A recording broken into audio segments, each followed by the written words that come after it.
Nore was capping hard. He was like, yo, Me Time, oh, that movie was great. It was funny. It was, dude, where? I don't know a single soul that said that Me Time was a good movie.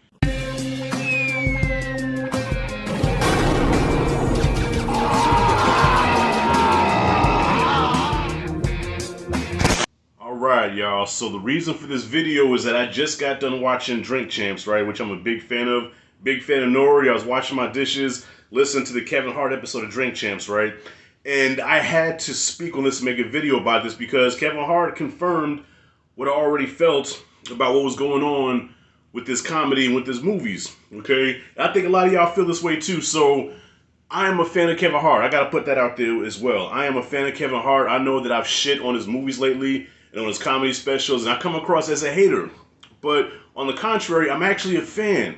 But as a fan, I have to call out the truth and I have to call out the facts on how I feel. Well, that's not so much facts, it is opinion, it's all subjective. But I just have to call out how I feel about his work lately. As a fan, I have been disappointed in Kevin Hart's work. And the problem is, because I'm like, damn, like this guy, when he's on social media, just being himself and talking when he interacts with The Rock and whatever, he's just a naturally funny guy. When he's on Drink Champs with Nore, he's a naturally funny guy and very insightful, very articulate, very intelligent. I would like to learn from him as far as being a mogul and being an entrepreneur and all that. But the thing about it is that his art has suffered because of being a mogul. So he admitted on the show, on Drink Champs, that he can't do the comedy and the material that he really wants to do because of the brand. He loves to say that, I'm a brand, okay? I'm a brand. So I can't do that because I'm a brand. I can't say that because I'm a brand. So he admits that, okay, if I put out certain content, if I say certain things or do certain things, then I can't get the endorsements that I want. I can't get the deals, the family film deals that I want. So a lot is riding on what he says. So he's basically walking on eggshells. But then again, I'm thinking with that movie he put out, Me Time, there was a lot of shitting in that movie. So I'm kind of confused. Like, bro, Me Time was a little, I don't want to say explicit, but a little nasty, so to say. But I guess taking a shit is better than saying cocksucker or something like that. I don't know. And I couldn't help but notice how Nore was capping. Nore was capping for this dude. I'm like, okay, I get it. He's in your presence. He's a friend. Hell, if Kevin Hart's in my presence, I might do the same shit. You know what I'm saying? I might be like, yo, man, Me Time? Man, that shit was great. You know? Because I'm a small YouTuber. Nobody gives a fuck about me. Of course, I gotta be nice to the guy. But just in front of you all right now, in YouTube world, I'm probably going to post this on TikTok also. Follow me on TikTok, by the way, only Hulk63. Well, I believe the little thing there anyway. Nore was capping hard. He was like, yo, Me Time, oh, that movie was great. It was funny. It was, dude, where? I don't know a single soul that said that Me Time was a good movie. Every review that I've seen, I didn't review it myself because I'm tired of reviewing Kevin Hart movies and shitting on them. I haven't heard one soul that had anything positive to say about Me Time. Are you serious right now? Nore was capping for that movie hard. Man, it was hilarious. It was funny. Kevin, you did your thing. You stand up. Kevin Hart has not did a good stand-up since Laughing My Pain. And that was back in 2011. That's over 10 years ago. So the reason I became a Kevin Hart fan to begin with, I saw Grown Little Man, Seriously Funny, which was his masterpiece. Like, that's one of the top stand-up routines of all time, and Laugh at My Pain. And after that, the decline started. So he wears so many hats. It's like that thing of, jack of all trades, master of none. So because he has his hand in almost everything, it's almost impossible. This is no knock to Kevin Hart because he is a funny guy, but it's almost impossible to still be a master at your craft of comedy when you have your hand in all these different pots. You know what I'm saying? You're doing vitamins. You got movies. You got of course your stand-up special. Then you have your podcast, YouTube channel. You know what I'm saying? You have a lot of shit going on. I think he doesn't have like a gym or something like that he has. Anyways, he has his hand in a lot of shit.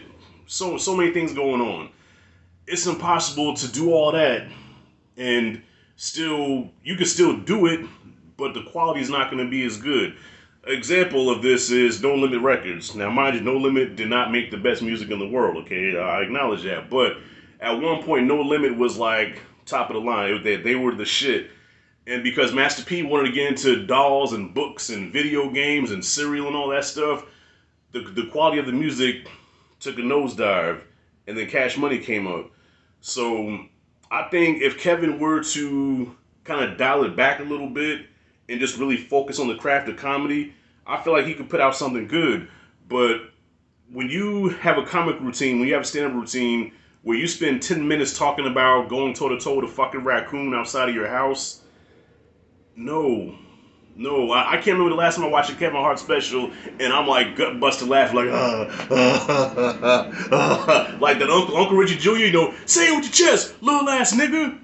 Classic stuff, you gonna learn today, alright. He hasn't done that shit in years. The last comedy special he did when he was in his, I guess he had a comedy club in his house, which by the way is fucking large. But I didn't laugh not one time. I'm watching, I'm going, okay. Yeah. So my man doesn't have it anymore.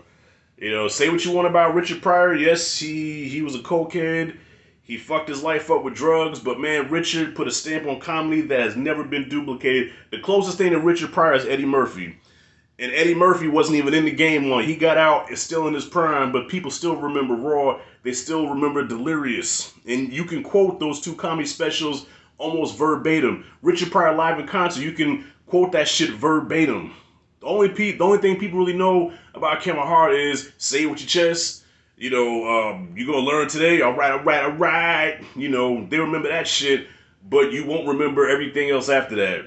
Laugh in My Pain and Zero Fucks Given. How you gonna call a special Zero Fucks Given? And you actually said on Drink Champs that you really have to dial it back. You have to really watch what you say. And if you say something to offend people, you have to go on a whole apology tour. That's not Zero Fucks Given. But I get it. He's a brand. And if I'm in this position, I guess I have to do the same thing. If I have a lot of people depending on me and all that there, then I guess you can't help but to be that. But I'm just saying, like, the whole point of me making this video is that Kevin Hart's comedy suffered a lot because I just feel like his hand is in too much stuff, man. He's just, the funniest comics are the ones that suffer the most, that have, I think what Jamie Foxx said it. I forgot who he was talking about, but Jamie Foxx was talking about a comedian where he went to their house and the comedian was like, they had so much stuff, they was living a lavish lifestyle, and it's like, dude, there's nothing funny here. Like, you made it, you're living good. There's nothing to laugh at here.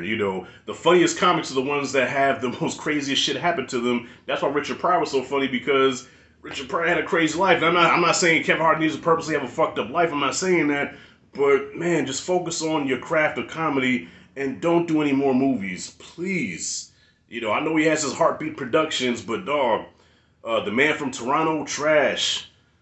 Some people liked True Story. I didn't like it. I didn't get it. I didn't feel the tone of it. Wesley Snipes was cool, but other than that, I didn't care for it. But it's no knock on the brother. But, man, focus on being funny. But who the hell am I? I'm a small YouTuber with a few thousand subscribers. What the fuck do I know? Anyway, that's it and that's all.